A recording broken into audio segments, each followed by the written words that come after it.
Give a thumbs up if I can proceed without any revision of the previous class. If you want, then please write in the chat box. Okay, everyone is going to be.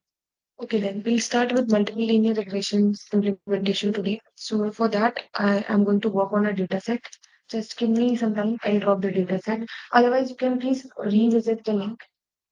Just a moment. The drive link where all the data sets are present. You'll find the data set there. I'll drop the link in a minute.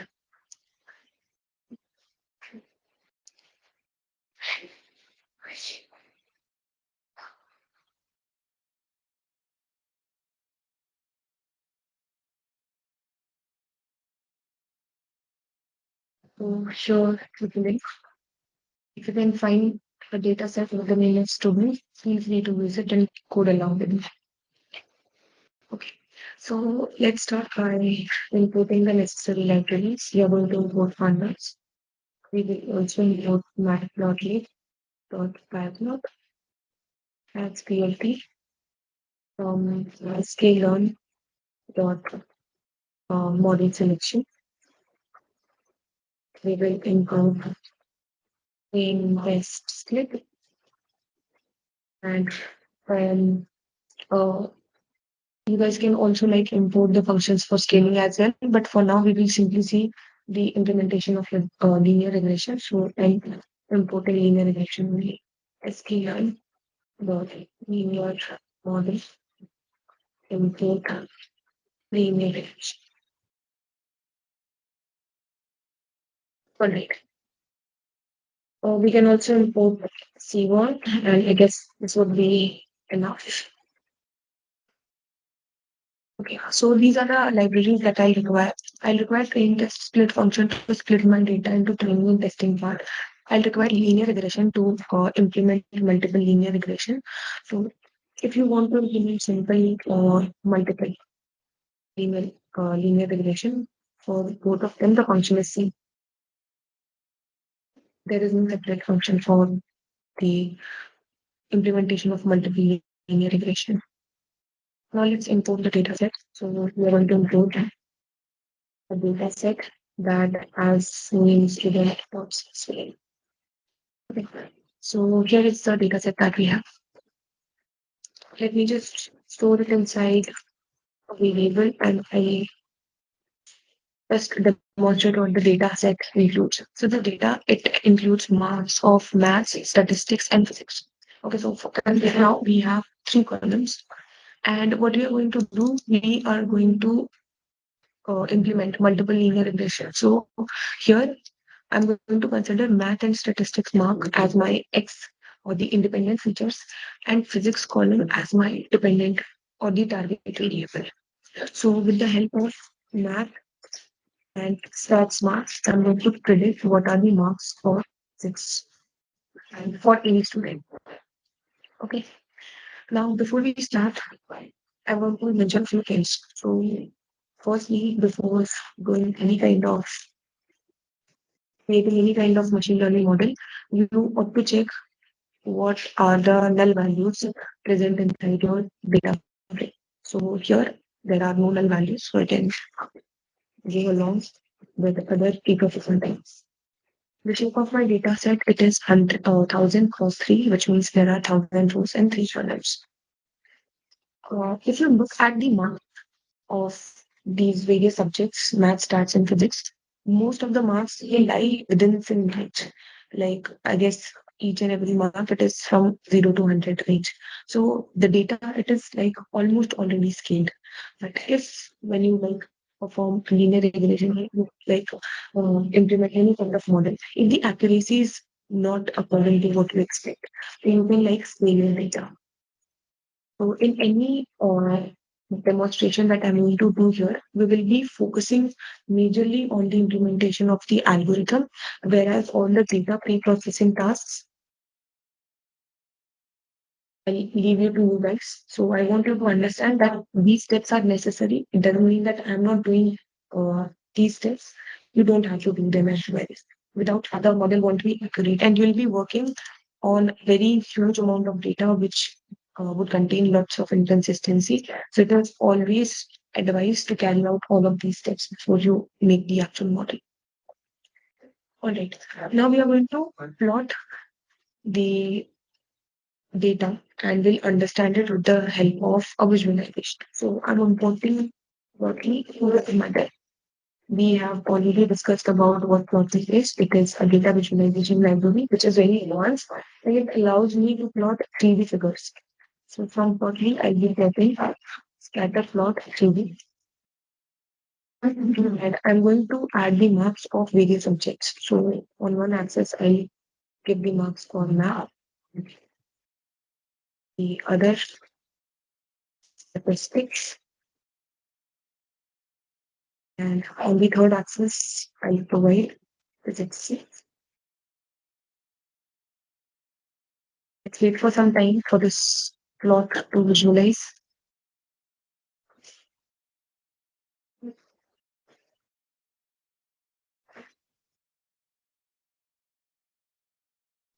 Okay, the plot has been created, but I'm not able to see it. Let me just download it.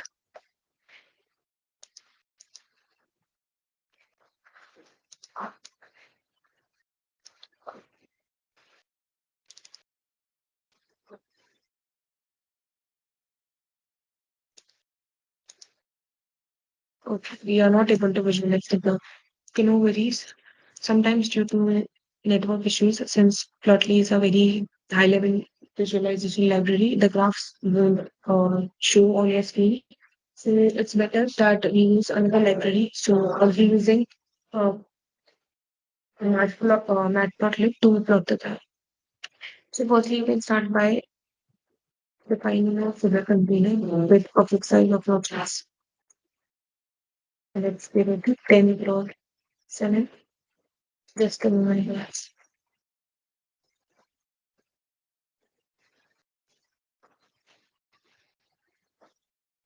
Yeah. So these are my graphs. This is my figure container. Now, in order to plot a 3D graph using Matplotlib, what you can do, there is a function called access 3D, and you can pass your figure container inside. So we call it fig, and here whatever figure I'm going to pass, that will be converted into a 3D figure. Now, since this is a 3D figure, this access 3D function is going to convert it into three-dimensional. This is going to provide me the value of 3 axes. So I'll be using a variable, let's call it AX. And this will allow me to plot the scatter plot. So here we can provide all of our values. Just a moment.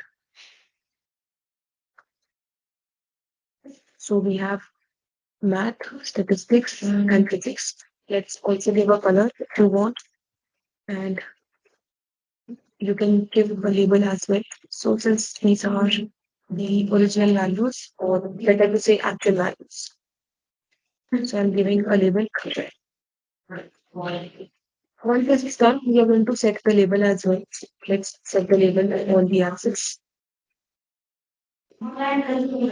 We'll call it set x label.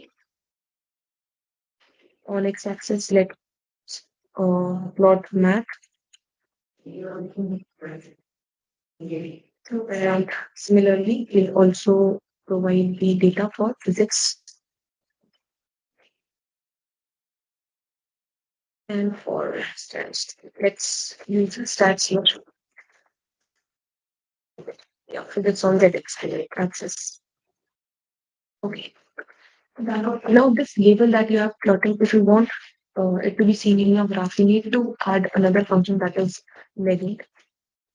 And only then you'll be able to see this label that you have provided for actual values. And simply do okay, we are getting an error. I need to define the function as well. Let me just write it over. So this function it is not a matplot, it is presenting NP. It's NP plot 3D. If you go and search for the function, you'll get the information about how to import this from the library, and the function is access reading. That will work.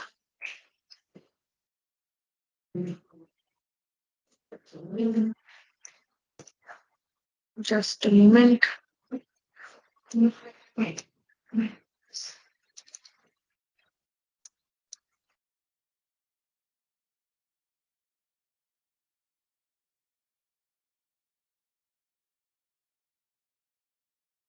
What is the matter with visualization tool? I am not able to visualize anything. Just a moment, let me figure out what is going on wrong here.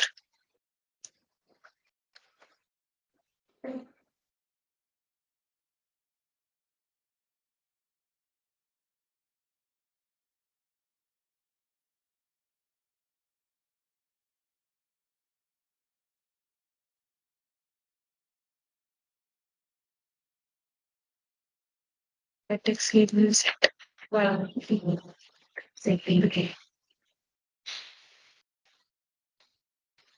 The scatter. Okay. Let's just restart the kernel.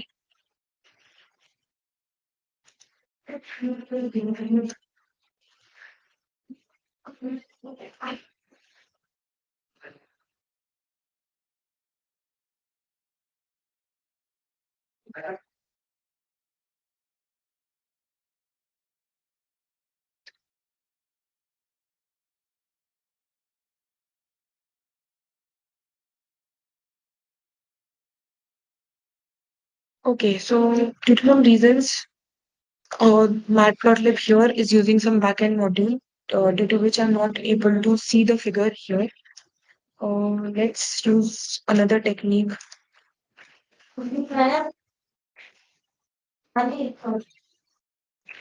Here to plot the figure. Just give me a moment.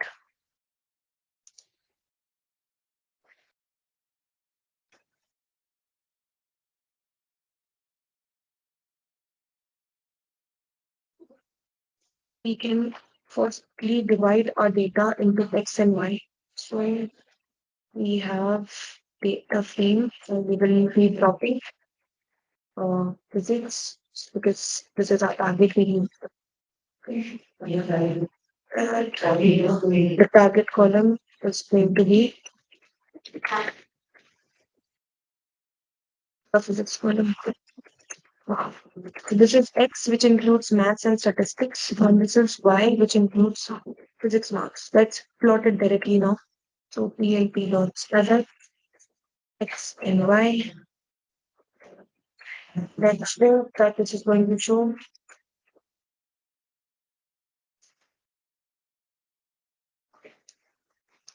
Okay, the size here is different.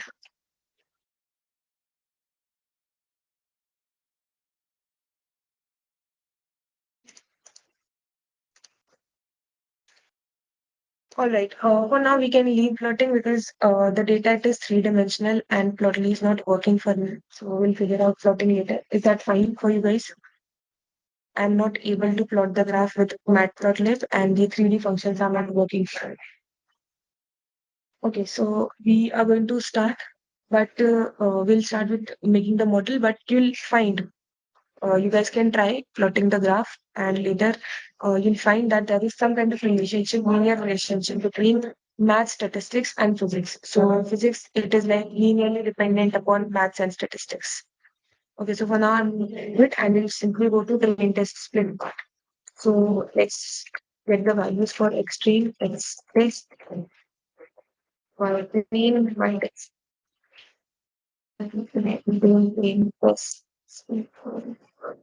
Since x and y are already divided, I'm going to pass these variables and I define my test size here. We are keeping the test size at 0.2. If you want, you can define a random state as well so that your train test split it is fixed. This is the shape of brainy and this is the shape of x test. Similarly, you can check for y train and y test as well. Now let's fit the model. So linear regression.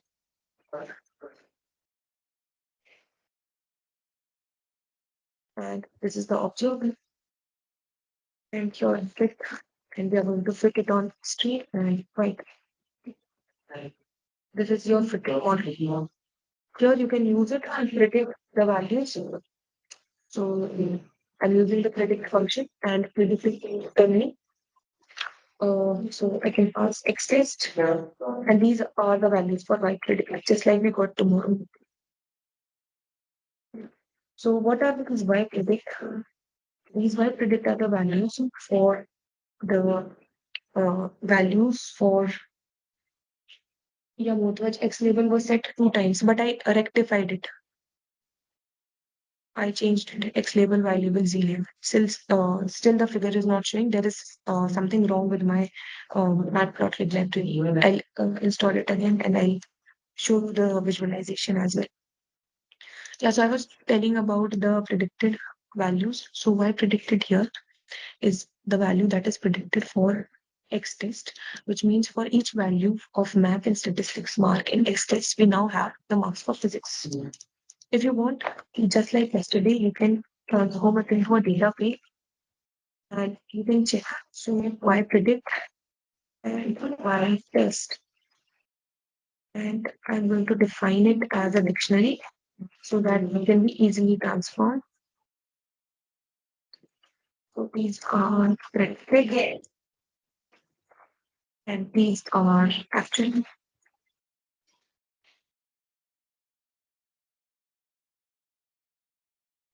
Okay. So here you guys can see the predictions. These are close enough, but I cannot check for each and every value. So it's better that we calculate the score for the line. So we know that the best fit line is defined by a score value that is called R score. So we are going to calculate what is the R score for this one. So let's pass X test and Y test. Now, why are we passing only the test here and not the training? Because we have fitted the model. We need to like check the accuracy. We have fitted the model for the training test, and now we are going to check how it is performing on the testing data. So that's why I'm calculating the score, and the score for me is 0.89, which is pretty nice score. Yesterday we were only getting 0.6. If you want to know the coefficient and the intercept, so again, just like yesterday, you guys can use the coefficient attribute and intercept attribute. One more thing you guys can observe here is that this is intercept, okay, and here we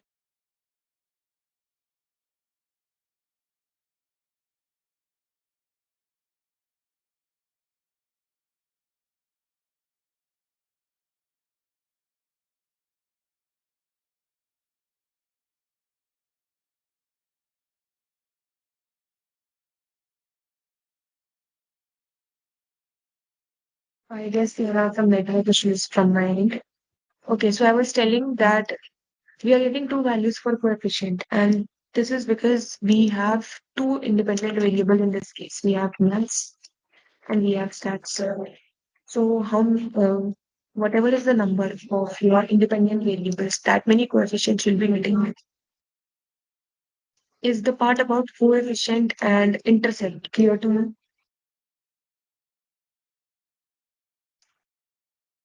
Please give a thumbs up if you understand. Do you want me to repeat any part again? All right. So the difference between simple linear regression and multiple linear regression implementation, it isn't much. When we talk theoretically, the two things are different, but implementation is quite the same. One thing that you should keep in mind that if you are implementing multiple linear regression, X should be like here. Here X is everything.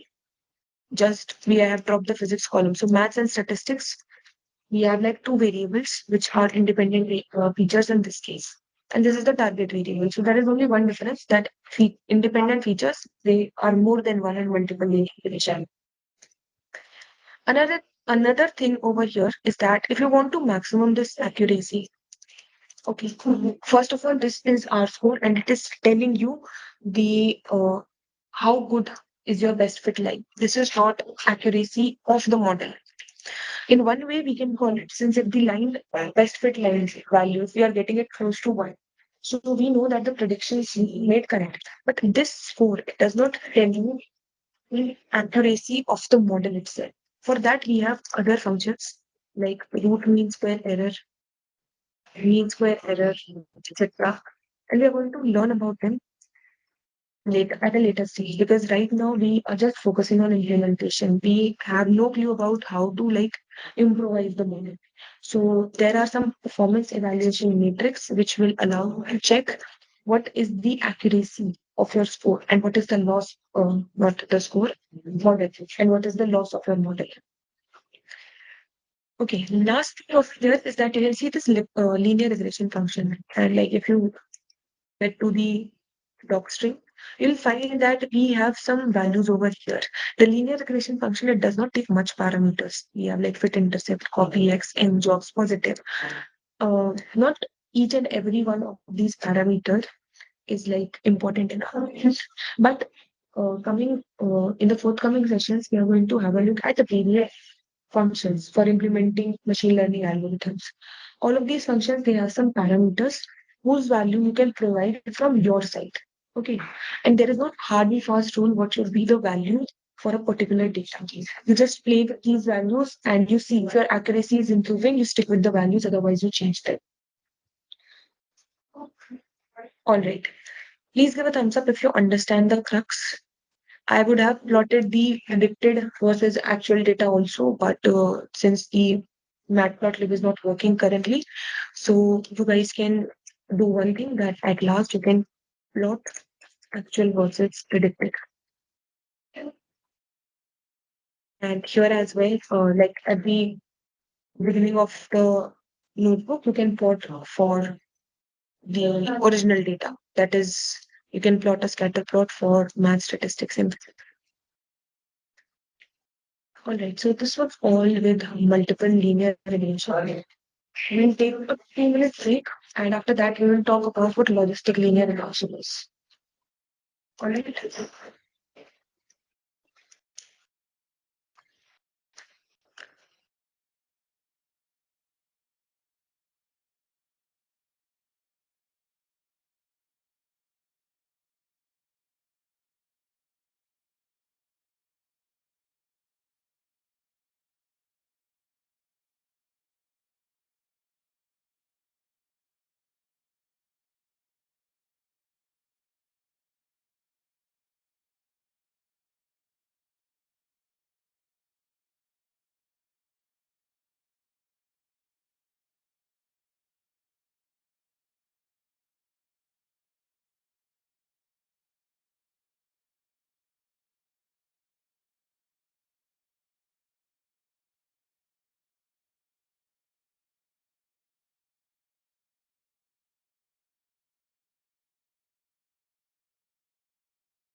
We have everyone here. So can I get a thumbs up from all of you? Okay. All right. So let's talk about linear regression. Can you all see an image on your screen? A graph?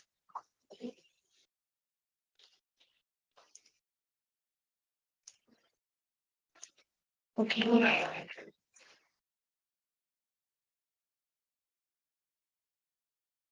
So yesterday we got to know what linear regression is. And if I talk about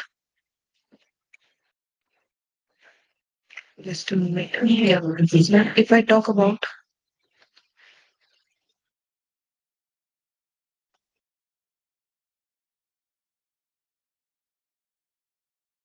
linear regression, so we got to know that linear regression it is used to plot a relationship. So whenever we have x variable and we have y variable, and both of they have some kind of linear relationship.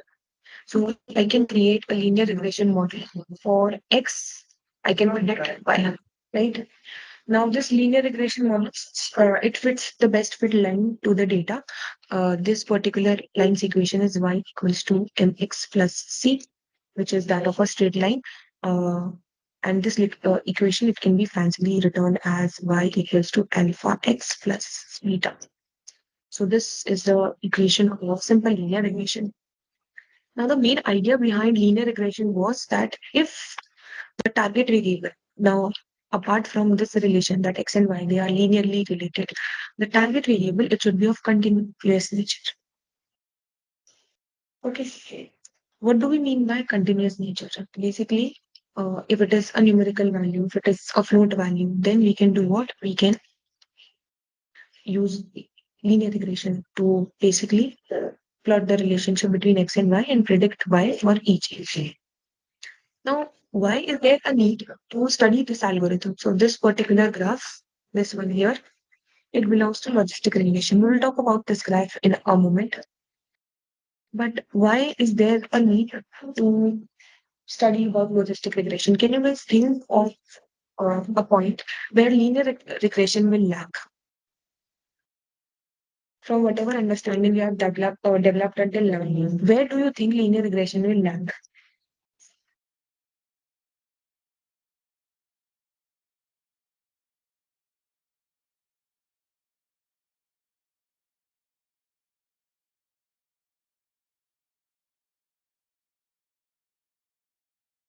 Anyone? Okay, let me tell you. Linear regression, it works on continuous data. Okay, continuous data means the target variable, which should essentially be of continuous nature. At the curves. Yeah, I think where you are getting at Ziaul, I'll explain it in a better way what Ziaul means. Okay, so talking about one difference between target variable here is that only when it is of continuous nature I can use linear regression. Okay, but if this target variable is of categorical nature, then I cannot perform linear regression upon it. So for that, we need to have what? We need to have another algorithm that can perform classification. What kind of classification? There is a very popular example that if I have some emails and I want to classify them into spam or not spam, or at the beginning of machine learning, I told you about whether some employee will leave or not leave. So when we have classes like so, then this is a classification problem. Okay, we need to put these things into categories. I cannot assign a value. I cannot use a continuous value to define leaving or not leaving. Here, the value, the target variable, it is of categorical nature. It is in form of a class. Now, talking about if I use linear regression upon this data, linear regression will not work at all. So, what do? We use logistic regression. Let's talk about this curve a bit. So consider that this is the data that I have. Wait a minute.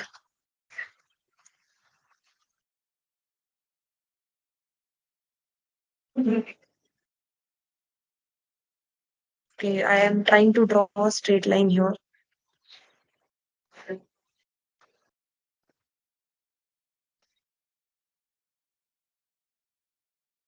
This is fine. Okay, so here we have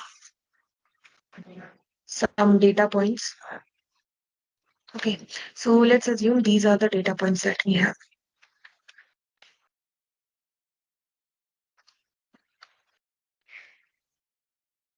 Okay, so depending upon what was the feature that we were considering earlier.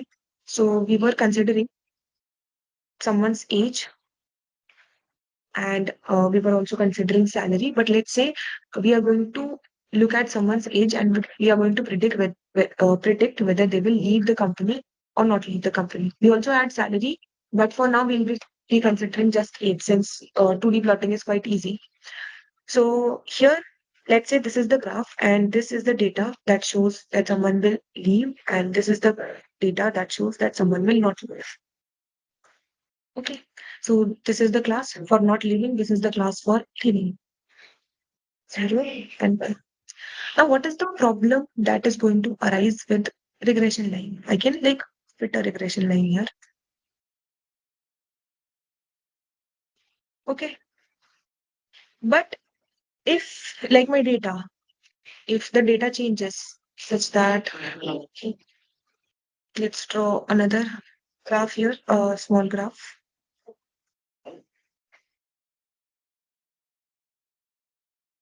And here is the data.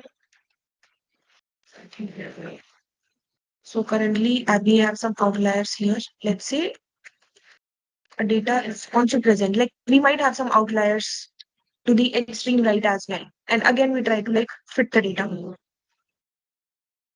with the best fit line. Do you guys agree? See, let's say, let me draw some more points so that it looks kind of connected. So this is 0 and this is 1. Now, can you guys agree that if my data changes, let's say I add more data to the right side of this graph, it might be the actual data, it might be some outliers, right? Can you say that my best fit line, it will change? Please give a thumbs up if you agree that the best fit line will change. Right. Now here, if I draw, let's say, since this particular part here, we are like, since we have 0 and 1 classes, we are defining a threshold. Okay. So for these classes, I'm going to say that this is my threshold. And if the data points are below this threshold, and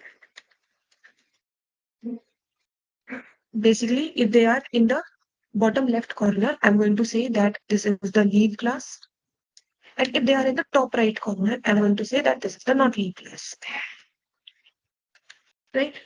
So here we can get an idea that this particular data here, this one, it belongs to not leaving. Right? But if I do the same in this graph, like this is my threshold. Okay. This is for leaving. And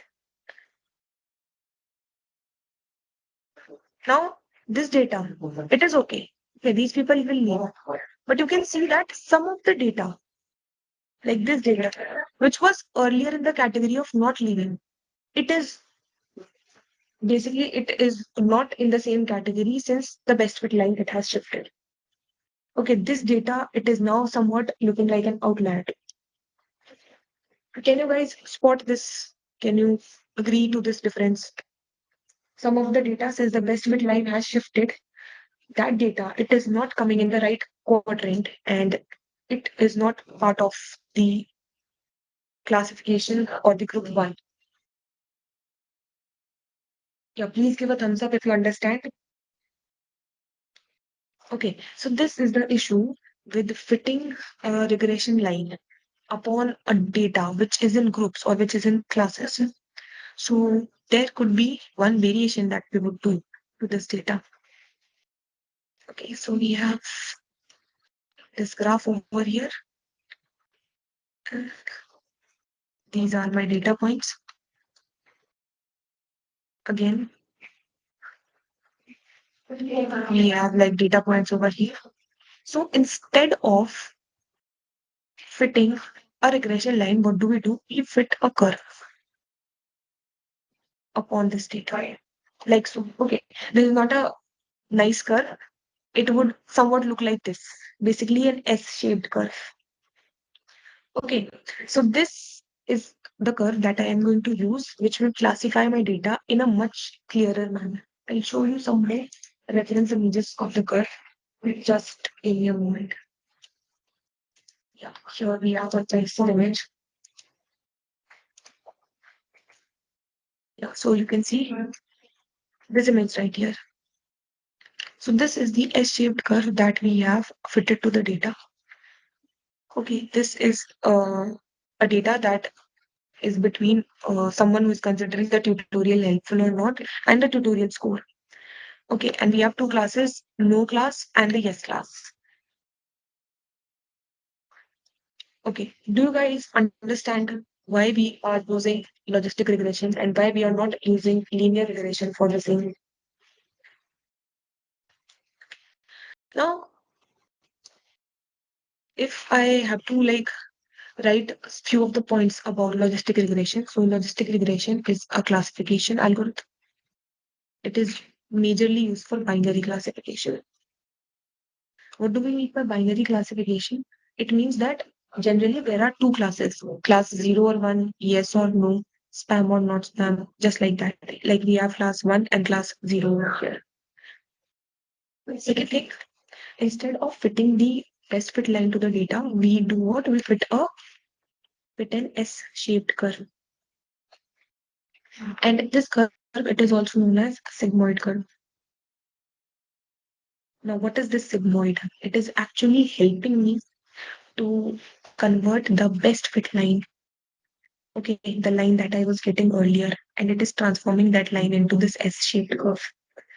If we go by formula, the formula for sigmoid is 1 equals to 1 plus E minus X. Let me just check if the representation is correct for this.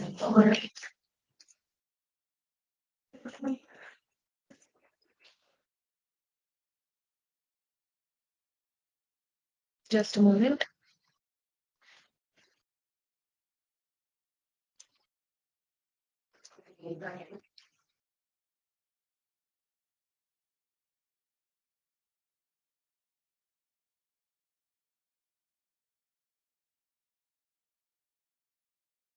Yeah.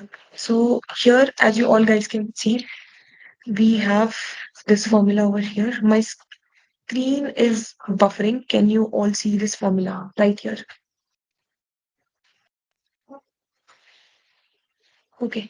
So this is the formula for sigmoid, and Sx here is the sigmoid function, which is equal to 1 over 1 plus E minus X, and E is the Euler's constant. Now here, this X, it is nothing but what our best fit line was. Since I am saying that sigmoid function, it transforms the best fit line. So the equation for best fit line was mx plus c, right? So instead of this x here, we are going to write mx plus c. We will feed the regression line to this particular function. And then what this is going to do, please pay attention carefully. The numerator of this formula, it is 1. And this denominator, since Euler's constant is 2.8 something, I guess, this number, it is going to be slightly greater than 1. So all in all, this term, this whole term, it will be less than 1. Can you all agree? Right? And since this is less than 1, the sigmoid function, it is going to generate a probability. So the data that you were getting earlier, it is going to contain that data between 0 and 1.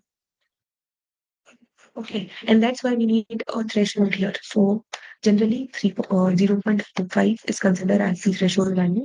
So if my data, okay, whatever probability this sigmoid function is generating, if it is greater than 0.5, I'll send it to class 1. I'll say that this data belongs to class 1. If it is less, then I say that this data belongs to classes.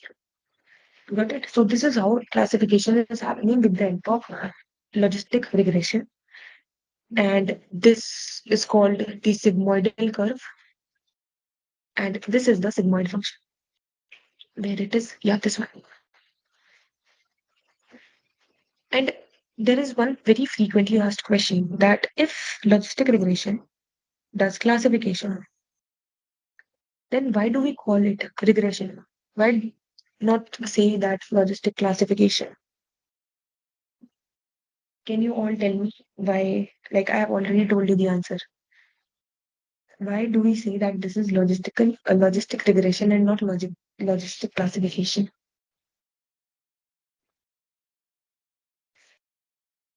Yeah, please write in the chat box your answer.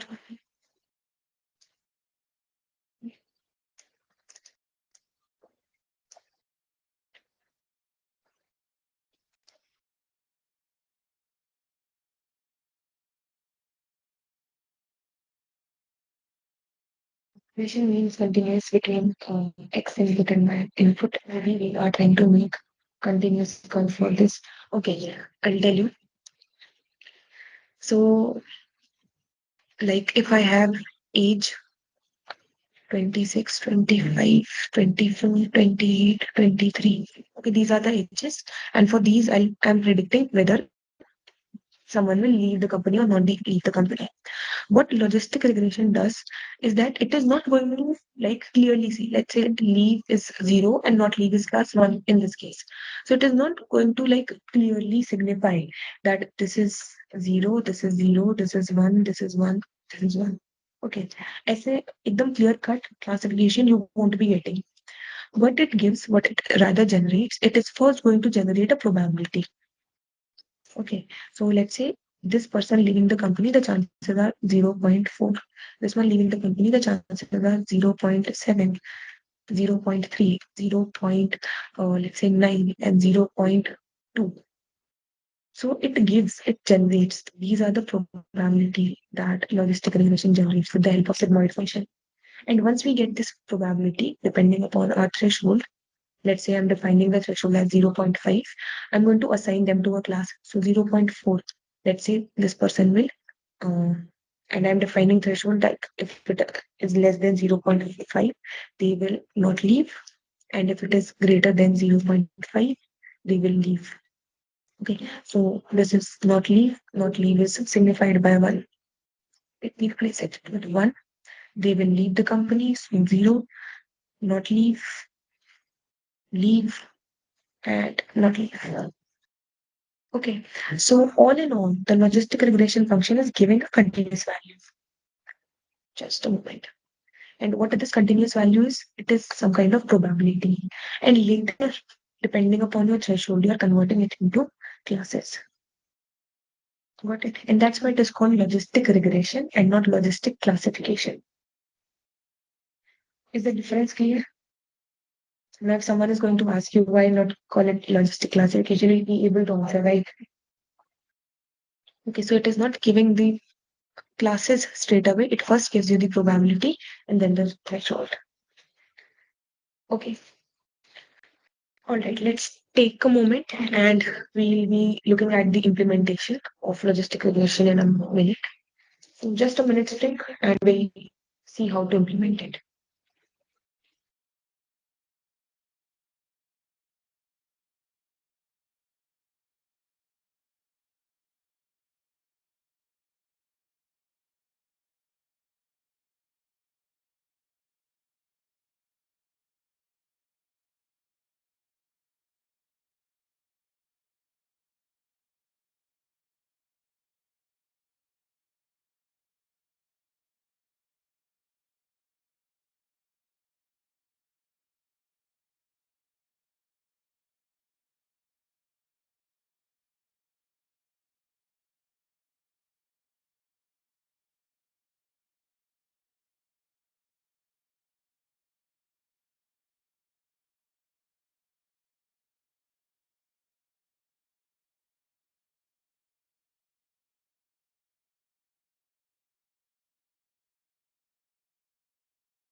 see the implementation for logistic regression. Can you all give a thumbs up if you guys are present here in the session?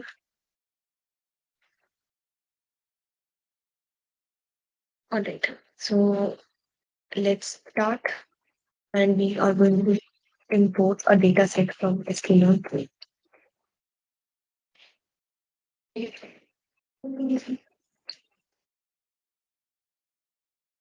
Okay, the index split is already included, so we will import from linear model, logistic regression. Okay, we will also see how to check the accuracy of logistic regression. So from Scikit-Learn, matrix, import accuracy. So there is also another matrix that is confusion matrix, but we'll talk about it at a later stage. So these are the necessary libraries and necessary functions that I'll be using. So let's have a look at this libraries data set. This is our dictionary. So we have data and we have the target column. So for now, since I do not want this to be transformed into a data frame, I can like directly use it. But if you want, you guys can understand what this data frame has. We have already worked upon this data set. So this includes information about people's age, their body mass index, their blood pressure, and blood serum measurements. And based upon that, we have a target column. So these are the feature columns. And where is the target column? Yeah, this is the target data. And the target here is predicting whether based upon these features, someone will have diabetes or not. So for now, I'm going to like straight away divide this data into X and Y. However, you can first check whether how this data frame looks like and get an idea about it. So this is my data. Let's call it diabetes. Diabetes. And we are going to do diabetes dot data. This will give me all the independent features value. So this is X and diabetes from target. This is my target variable. So Y. We have successfully extracted X and Y. Now, if you look at Y over here, what is one thing that you observe?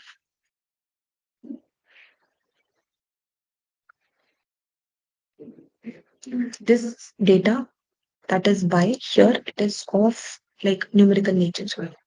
So let's check. Firstly, it is better that I define the data frame as well. Let's have some idea.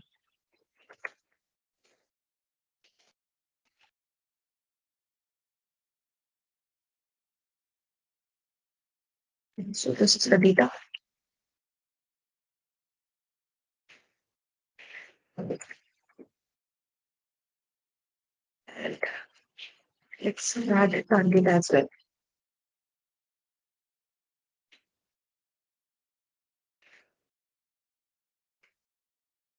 Okay, so this is the data frame that you have. Let's check the data types. You can see all the values, they are present in form of float values. So we do not require any kind of encoding here. Otherwise, encoding would have been a major step. So right now we can like proceed with it as it is. You can also scale your data because in this case, if I look at the data frame, I think it is already scaled. Yeah, no need for scaling as well. So this is kind of like a perfect data that we have got over here. Okay, let's divide it into train and test. So the drill is saying train test split. X and Y in test size is going to be 0.2 here as well. This will generate X train, X test, Y train, and Y test. Let's check the shape. So extreme worksheet equals to this, and test worksheet is. Please take a moment and please have a look at what I have done so far. I know I can be a little bit faster at times, but this is what we have done. We have imported the functions, we have loaded the data, we have transformed it into a data frame, divided into X and Y. We have the target column as well in the data. Data types are all float. The data looks scaled to me. However, you can do some visualizations to confirm it. Then we have X trained, Y trained, and all of uh, the training and testing part. We have also checked the shape. You can do the same for Y as well. Right now, I'll be resuming and I'll just create the logistic regression function. So logistic regression. This is a logistic regression object for me. Now, what we are going to do, we are going to fit the data with extreme widely. And this is the logistic regression model. And let's predict. So what I am going to predict over here, X test. So one thing that already, although the model is working fine, we have like extreme wide range model is fitted, model is able to predict. But this is my predicted data, and like if I show you why test, this is my test data. What is the major difference between the two? Can you please spot? Can you please spot the difference?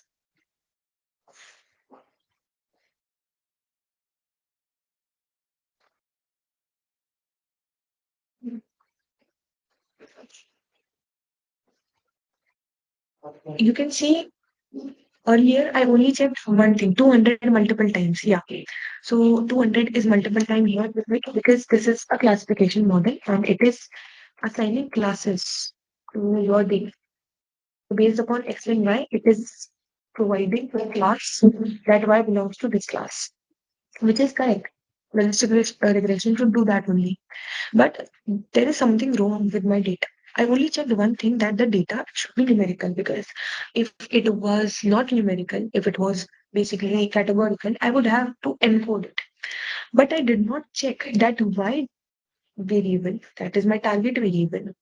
If I show it to you, just a minute, it is containing numerical values. It is not containing classes. I need categories to be able to do some kind of classification. How to classify? Like if I check if target, if I do dot unique,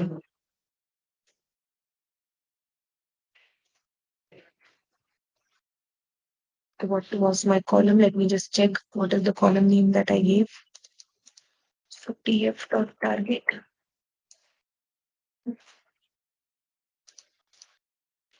Yeah. So if I check for unique values, these are the unique values. Basically, I have these many classes in which I have to classify my test data. So is it possible to like classify data into so many classes? Now this is making my algorithm cluttered. This is what is wrong with this classification. Abhi, it is only able to classify it into two classes, 72 and 200, based upon whatever learning the algorithm did. But here, in order to like generate classes, in order to make this algorithm and make this process a binary classification, so that there are only two classes, I need to encode this target variable, encode it in such a way that there are only two classes. Do you get it? Do you understand what I'm trying to say over here?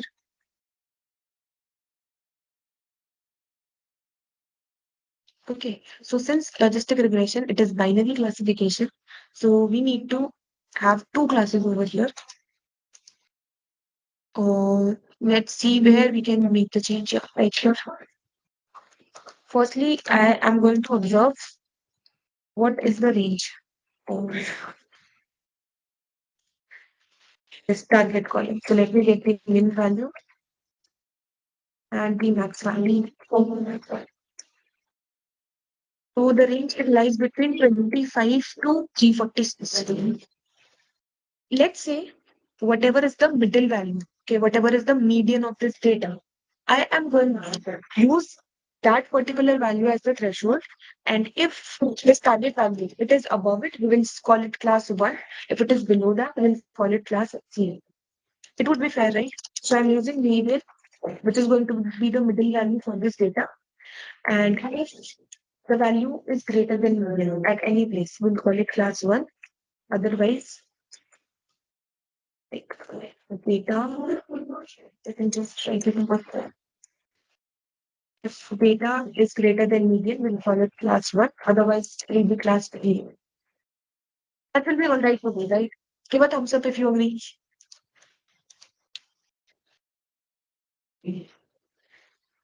Okay, so let's calculate the median. So NP dot median, and I'll get calculate the median for target column. Let me import NumPy.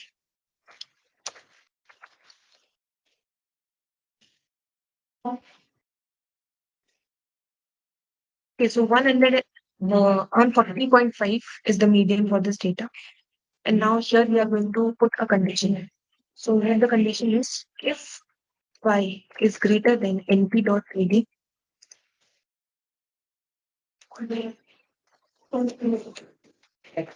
See, we got true, false at all the places. True are the places where this condition is satisfied. False are the places where it is not satisfied. But true, false value, again, my algorithm won't be able to train upon it. So we are going to change the type. We will use as type here. We have used this function before as well. And we will write the type as int. And now we have 1 and 0 classes. Now this is better. This is my y. Please have a look at it. Just a moment. What went wrong here? Let me just load the data again.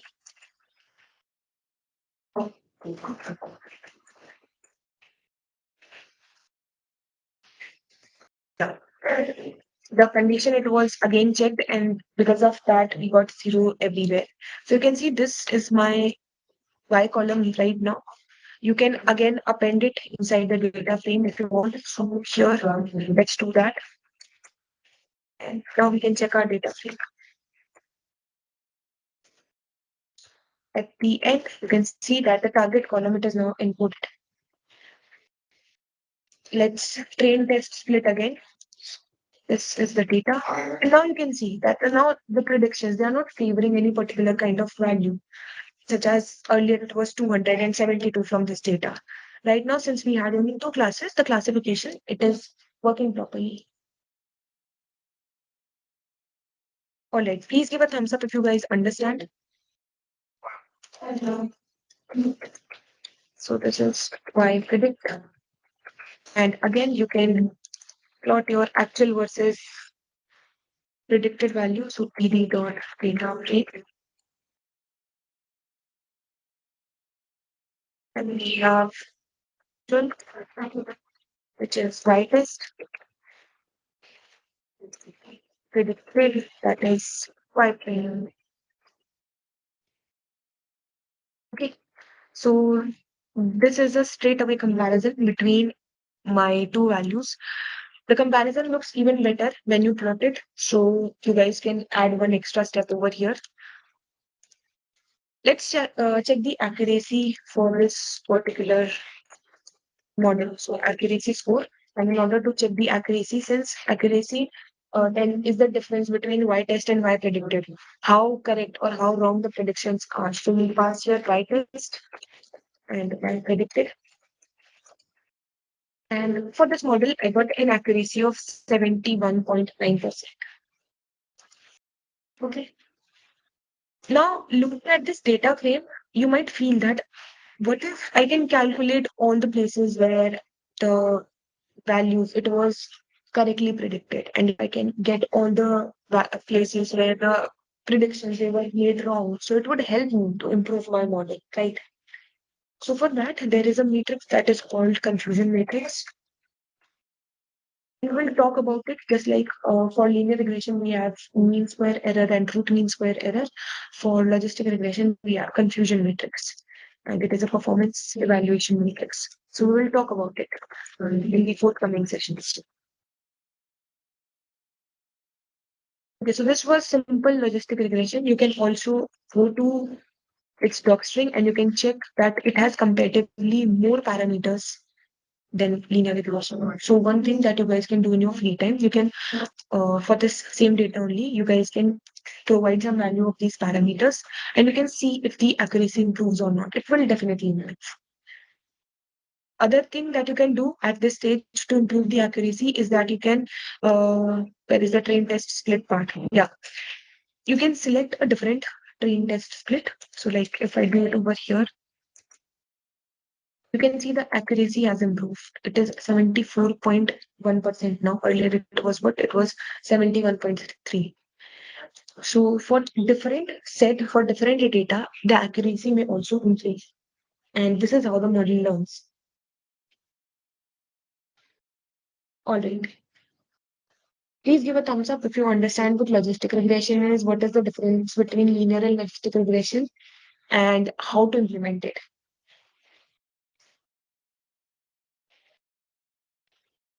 Okay.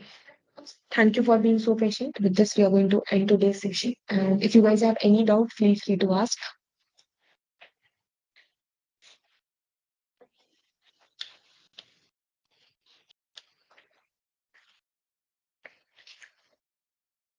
All right.